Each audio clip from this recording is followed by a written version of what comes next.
Hello everyone, আসসালামু আলাইকুম। কেমন আছেন আপনারা সবাই? আশা করি সবাই ভালো আছেন। তো আজকে আমি যে টপিকস নিয়ে আলোচনা করব সেই টপিকসের নাম হচ্ছে এলিজাবেথান পিরিয়ডের ইংলিশ লিটারেচার এলিজাবেথান পিরিয়ডের খুবই একজন গুরুত্বপূর্ণ রাইটার বেন জনসন তথা বেনসন। মনে রাখার ক্ষেত্রে আমরা একে বেনসন বলে আমরা উল্লেখ করব। গত পর্বে আমরা দেখিয়েছিলাম যে কিভাবে এলিজাবেথান পিরিয়ডের সবগুলো কবি সাহিত্যিকদের নাম মনে রাখতে হয়। তো সেইখানে আমরা উল্লেখ করেছিলাম বেনসন। তো যারা ভিডিওটি দেখেন নাই তারা আমার ভিডিও প্লেলিস্ট থেকে আপনারা গিয়ে দেখে আসতে পারেন, তো খুবই মজা পাবেন। তো আমাদের যে বেনসন অর্থাৎ বেন জনসন, তো তার কিছু গুরুত্বপূর্ণ সাহিত্য আছে। তো সেই সাহিত্যগুলো চলুন জেনে নিয়ে যাক। তো তিনি আসলে মূলত প্লে অর্থাৎ নাটকের জন্য খুবই গুরুত্বপূর্ণ এবং তিনি নাটকের জন্য বিখ্যাত। তো চলুন তার নাটকগুলো আসলে একটা ছন্দের মাধ্যমে মনে রাখি। তো একটা ছন্দ মনে রাখতে হবে যে প্রত্যেক মানুষ ভিতরে বাহিরে ভ্যাট দেয়। যেমন আমরা সরকারকে ভ্যাট দিই না, যে ডিরেক্ট কর যেটা, ইনডিরেক্ট কর আছে যেটা। তো এইভাবে প্রত্যেক মানুষ ভিতরে বাহিরে কিন্তু ভ্যাট দিয়ে যাচ্ছে, কিন্তু কেন ভ্যাট দিতেছে, এটাই আসলে প্রশ্ন। তো এই যে প্রত্যেক মানুষ যে ভ্যাট দিয়ে যাচ্ছে ভিতরে এবং বাহিরে, তো এইখান থেকে মনে রাখতে হবে যে ভিতরে ভ্যাট দিয়ে যাচ্ছে।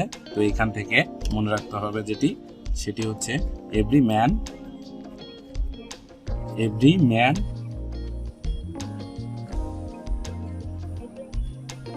In his humour. আর বাহিরে যেটি সেটি হবে every man out of his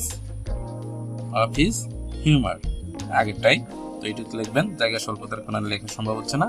তো every man out of his humour.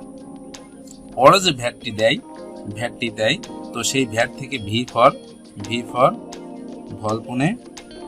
তো ভলপনে আসলে ফক্স, ভলপনের অপর নাম দি ফক্স, অর্থাৎ একটা খেকশেল নিয়ে কাহিনী। তো দি ভলপনে। এ ফর অ্যালকেমিস্ট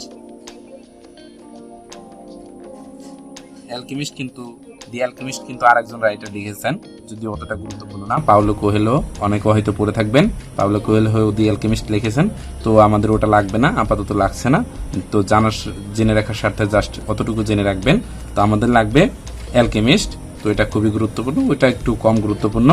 তো টি ফর, লাস্টে যে টি রয়েছে, T for the silent women.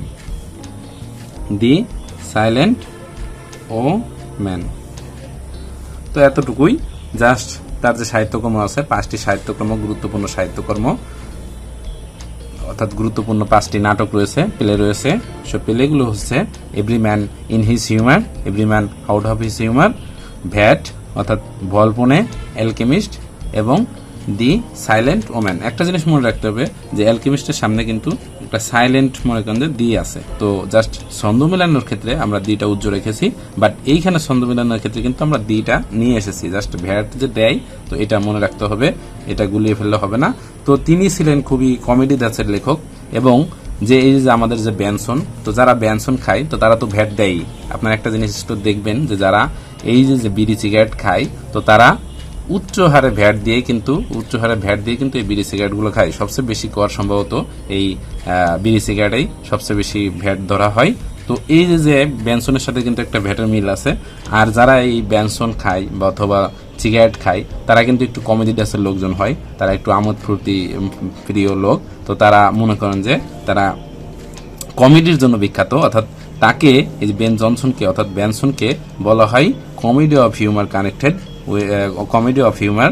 তো তাকে কমেডি অফ হিউমার বলা হচ্ছে, কমেডি অফ হিউমার।